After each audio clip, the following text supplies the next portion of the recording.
People always said Clara and I were the couple who had it figured out. The ones who made marriage look easy. Maybe from the outside, they weren't wrong. My name is Leon Bennett. I'm 34, a mechanical engineer from Madison, Wisconsin. I've been married to Clara for 4 years. We met 6 years ago, and from the very beginning, things just clicked. Clara worked in marketing, bright, organized, and good with people in a way I'd never quite mastered. I was the quiet type, more comfortable under the hood of a project than in front of a crowd. But together, we balanced each other out. She brought the spark, I brought the grounding. That's how I saw it, anyway. Our friends called us the seamless duo. Like puzzle pieces that just fit. We had our routines, Sunday grocery runs, Wednesday night takeout and board games, Friday night walks down by the lake. Small things. Comforting things. Clara loved planning getaways. She'd find these cute little albums in places like Galena or Door County, put together itineraries with hiking trails, wineries, and places that served those massive cinnamon rolls she liked. I didn't always love the planning, but seeing her light up with excitement made it easy to go along. And in return, I found ways to show her I cared too. When I knew she had a rough week ahead, I'd swing by her office with lunch. Nothing fancy, usually just a sandwich from that spot near her building, and one of those weird sparkling waters she liked. She'd act surprised every time, even though it had practically become a monthly ritual. That smile she gave me in those moments made everything worth it. Sure, we had arguments like any couple. I'd forget to take the trash out. She'd double book us for a weekend without asking. But we always talked it through. It wasn't dramatic or messy. We weren't that couple. We were steady, reliable, predictable, in the best way. Our friends envied that. One of them, Jamie, once told me over beers, "You and Clara are like the couple version of IKEA furniture instructions. No missing pieces, everything just clicks." I remember laughing. I didn't see us as perfect, just lucky. We talked about buying a house, something near the edge of town with space for a workshop and maybe a dog. Clara wanted to plant hydrangeas. I joked about building a brick smoker in the backyard. We had plans. A future that felt solid. Looking back, I can't pinpoint the exact moment things started to shift. Maybe that's the scariest part. There was no explosion, no loud fight or slam doors. Just the slow, quiet kind of unraveling you don't notice until the fabric is already frayed. But at this point, back when this story begins, we were still Leon and Clara. Still the couple people looked to as proof that love could work when two people really showed up for each other. If I had known what was coming, I think I would have looked harder. Paid more attention to the details, the quiet pauses between conversations. But I didn't. I was too busy believing we were untouchable. That love, when it was this steady, this natural, could carry anything. I was wrong. It started small. Clara changed the password on her phone. I only noticed because we used to share everything. No locked screens, no secrets. She'd hand me her phone to Google something or change the music while she drove. But one afternoon, as we were heading out for groceries, she reached over and snatched it out of my hand before I could open it. "Oh, just let me do it," she said with a nervous laugh. "It's faster." I didn't think much of it at first. People change passwords. It happens. But a few days later, I caught her whispering into the phone late at night, pacing in the kitchen barefoot, her voice hushed and clipped. When I asked who she was talking to, she said it was Jamie from work. That Jamie had just broken up with someone and needed to vent. "Why don't you take it in the bedroom, then?" I asked, keeping my tone light. She shrugged. "Didn't want to wake you. You seemed tired." The weird thing was, she didn't look like someone on a late-night friendship call. Her body language was tense, like she was guarding something. That was the first time I felt it. That tight pinch in my chest. The one that said something wasn't quite right. From there, it snowballed. She started getting up early on Saturdays and disappearing for a few hours, saying she was hitting the gym or running errands. But when I offered to join her, she'd say it was her reset time. Her time to clear her head. Then there were the plans she no longer wanted to talk about. We had been looking at remodeling the kitchen. Just something simple. New cabinets, maybe an island. But whenever I brought it up, she brushed it off. "Let's wait," she said once, scrolling through her phone without looking at me. It feels like, not the right time. Not the right time. It was always the wrong time now. One night, I made dinner and set the table like I always did. Pasta, garlic bread, a bottle of wine we'd been saving. She walked in the door, dropped her bag, and barely looked at the setup. "Oh," she said. "I already ate. There was a client thing." She didn't say sorry. Just poured herself a glass of wine, took it to the couch, and put on a show I'd never seen before. I started noticing patterns. She kept her phone face down. She'd go for walks alone but come back without any steps logged on her watch, which she always wore. She started texting more and laughing less. One Thursday evening, I followed her. I know how that sounds. I hated myself for even thinking about it. But after she told me she was meeting Jamie again for coffee, something in me didn't buy it. I parked a block away from the cafe she claimed they were meeting at. 30 minutes went by. No Clara. I walked closer. Looked through the window. Nothing. I circled the block. That's when I saw her, standing in front of a modern-looking condo building 2 streets over. She was leaning against the brick, phone to her ear, her free hand gesturing like she was mid-argument or something intense.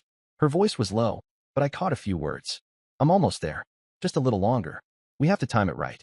Then she laughed, soft, nervous, and said, I want to start over too. She hung up, took a deep breath, and headed back toward where she'd parked. I ducked behind a dumpster, my pulse racing. Later that night, she came home like nothing happened. Said Jamie had canceled last minute, so she just went for a drive instead. That was when I stopped asking questions. Because deep down, I already knew. This wasn't distance. This was detachment. Clara wasn't just hiding something. She was building a world where I no longer fit. A week after the night I followed her, Clara brought up our finances. We were sitting on the couch, her legs tucked under her, sipping chamomile tea like nothing had changed. Like she wasn't disappearing a little more every day.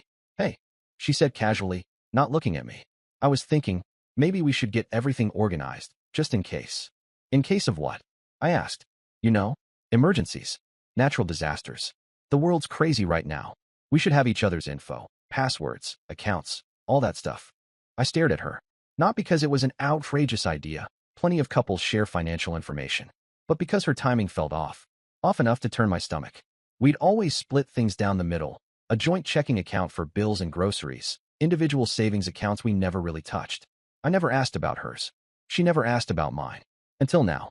I don't mind putting together a folder, I said slowly. But we've managed fine so far. What's this really about? Clara smiled, tight, quick. The kind she used at parties when someone asked about her job and she didn't want to explain. It's just smart, she said. We're adults. You'd want me to know what to do if something happened to you, right? I nodded, but inside, every nerve was ringing. It wasn't just what she said, it was how she said it. Too rehearsed. Too prepared.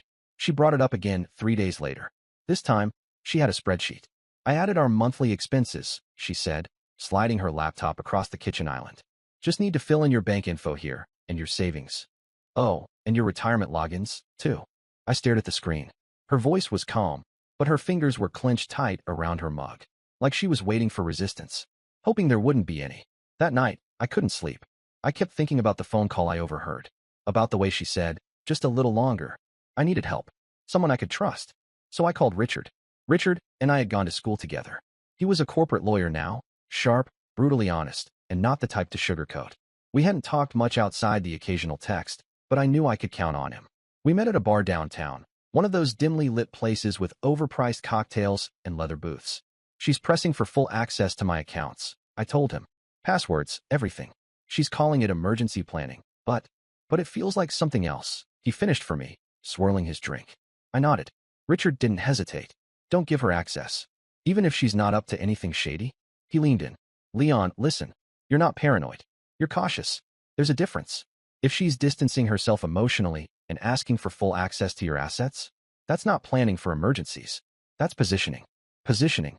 For exit strategy. Or worse, an ambush. The word hit me like a brick. I can help, he said. You've got options. We'll move your personal assets into a revocable trust under your name. Make your mom the co-trustee for now. That way, if something happens, legally or otherwise, you've got control. I didn't answer right away, just stared down at my glass, wondering how it got this far. Wondering how long Clara had been planning something I hadn't even seen coming. Richard put a hand on my shoulder. Don't wait until you're cornered, man. So I did it. Over the next week, I quietly pulled my savings, investments, and retirement accounts out of reach. With Richard's help, everything was moved into the trust. I even changed the password on the shared Google Drive where we kept our household budget. It felt like betrayal, but only for a second. Because the truth was, Clara made the first move, and I wasn't about to let her make the last. Clara was cheerful, not fake cheerful, not that brittle, plastic kind of smile. No, she was light on her feet, humming in the kitchen, texting with a smile, like someone who had crossed off the final item on a to-do list. That scared me more than any argument would have. It started the day after I moved my accounts. She greeted me with coffee already made and a warm kiss on the cheek. I was thinking we should do a little day trip next weekend, she said. Somewhere by the lake? I nodded, but inside I was frozen. She never brought up the spreadsheet again. Didn't mention finances. Didn't even open her laptop around me. It was like someone had flipped a switch. Her whole demeanor softened. But it wasn't genuine. It was measured. like she'd been given advice and was following it to the letter. I played along. We went to brunch. We watched a dumb Netflix comedy she picked out. She even picked up my dry cleaning, something she hadn't done in months. I laughed in the right places, helped with dishes, complimented her dress. But every second, I was watching, waiting. 2 weeks passed like that. Then one Wednesday night, I came home from work and found her sitting on the couch with a glass of wine, looking composed. She was wearing a beige sweater, the one she always wore when she wanted to look neutral, and her hair was pulled back tight. I knew that look. It was her pitch face. Calm, controlled, like she was walking into a boardroom. "Can we talk?" she asked. "Of course," I said, already knowing what was coming.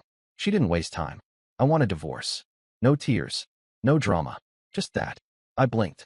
"Okay. What?" She looked down into her glass. "I've been doing a lot of thinking. About who I am, who I've become. And I don't recognize myself anymore." I waited. She continued.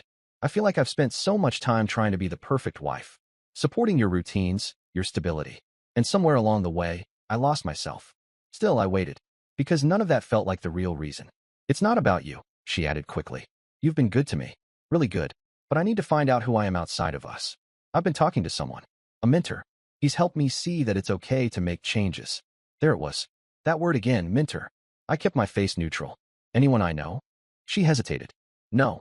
Just someone I met at a personal growth workshop a few months ago." Right. Clara didn't cry. She didn't beg or rage. She simply handed me a clean break like she'd been coached on how to deliver it. But beneath her vague reasoning and careful tone, I saw something else. Calculation. This wasn't a moment of personal clarity. This was a step in a plan. She thought I'd be blindsided, that I'd ask her to stay, maybe even hand her the financial details she'd quietly been mining for. But I didn't flinch. I just nodded. "I understand." And I did, because now, more than ever, I knew this wasn't about self-discovery. It was about strategy. The divorce papers came by courier the following Tuesday. I was home early, sitting at the kitchen table going over invoices for a side project when the doorbell rang. The envelope was thick, legal cream-colored paper, my name printed neatly on the front. The courier gave me a nod like he had no idea he was delivering a grenade. Inside, Clara's demands were clear and unapologetic. She wanted half of everything. Half the house, half the savings, half my car, which I'd paid off long before we even met. She also wanted spousal support for a year. Not because she was struggling. Clara still had her job. But she claimed emotional compensation for career adjustments made to support Leon's professional trajectory. It was absurd. We'd always made decisions together. She wasn't some housewife who gave up her dreams to follow mine. I wasn't even that ambitious. But the paperwork painted a different picture.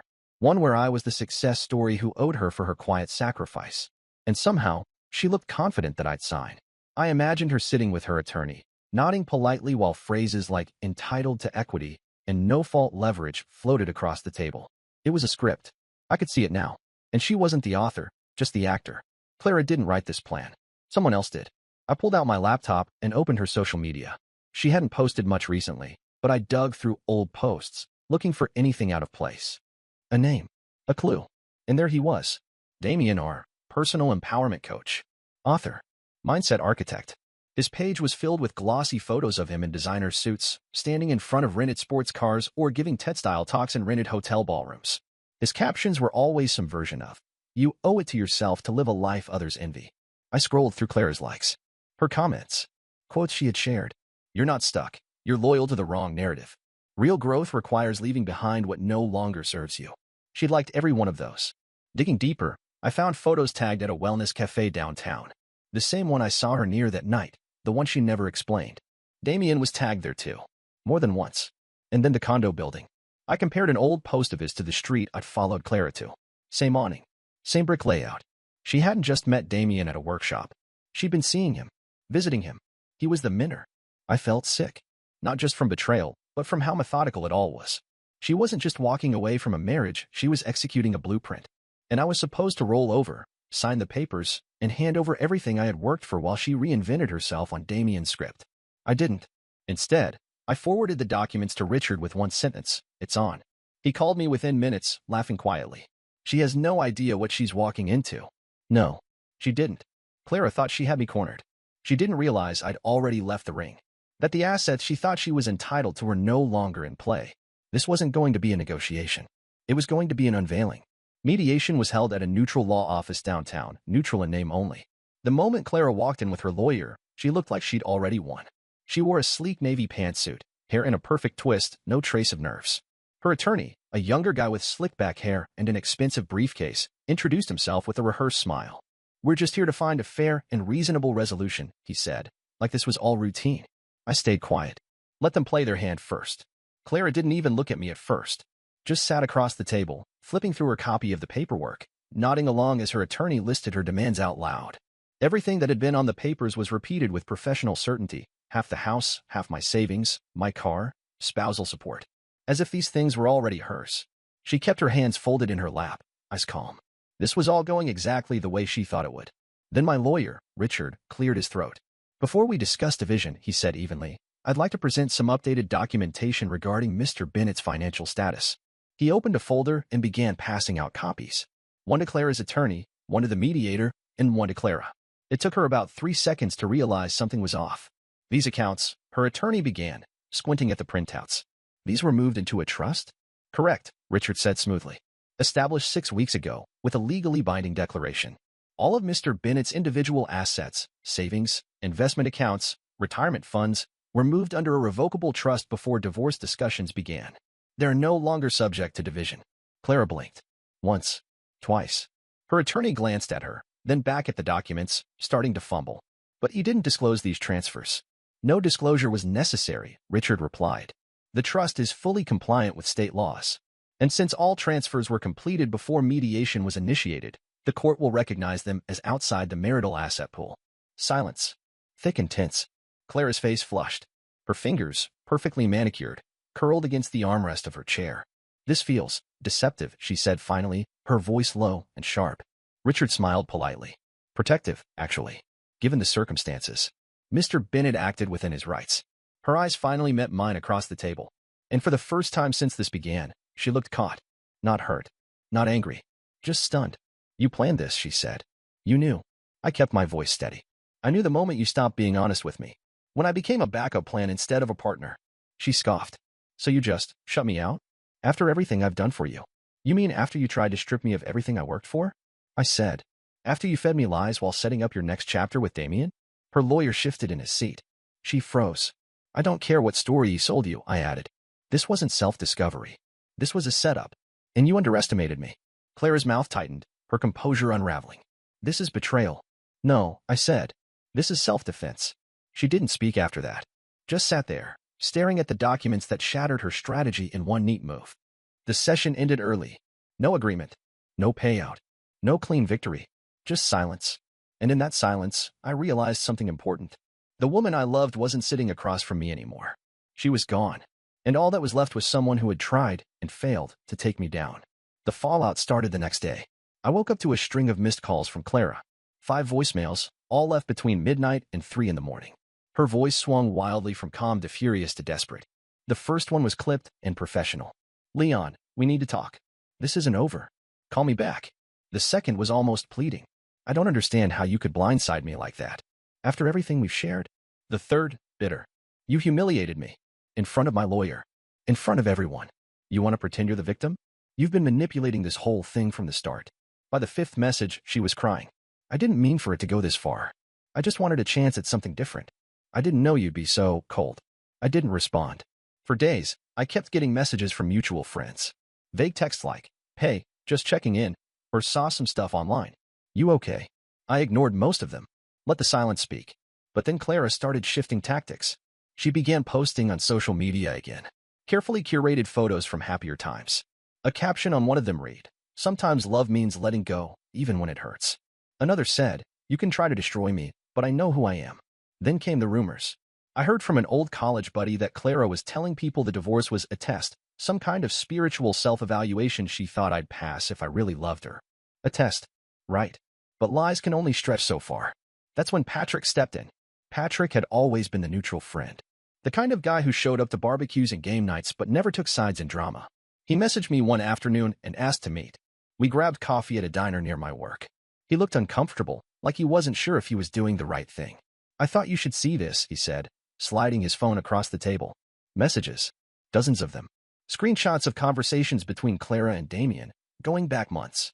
They'd been messaging on a separate app, Signal, planning everything. From the financial requests to the trust-subverting strategies Damien insisted would guarantee a clean split and a soft landing. Damien wasn't just coaching her emotionally. He was directing her like a producer running a con. One message from Clara read, "He's so passive. He won't fight it. Once I get access, we can close everything fast." Damien's reply, "Exactly. Emotionally disengage. Stick to the narrative. You'll come out ahead, I promise." I felt sick. "He said you were too stable," Patrick muttered. "That you'd fold under pressure. That you'd never expect her to turn on you." I nodded slowly. He was almost right. Patrick leaned back in the booth. "I didn't want to get involved, man. But after she told people you had a breakdown? After she tried to spin it like you'd sabotaged the marriage? I knew it was time." That night, I forwarded the messages to Richard. He called me within 10 minutes. "This is gold," he said. "Forget defense. This is counterattack territory." But I didn't need revenge. I just wanted clarity. Word spread fast. Mutual friends started backing away from Clara. The ones who used to call us the dream couple now kept their distance. A few even reached out privately to apologize for believing her version of things. Damien, for all his charisma and slick hashtags, vanished. Deleted his accounts. Shut down his coaching business. Last I heard, he'd skipped town. Probably chasing the next mark. And Clara? She stopped posting. Stopped calling. Stopped pretending.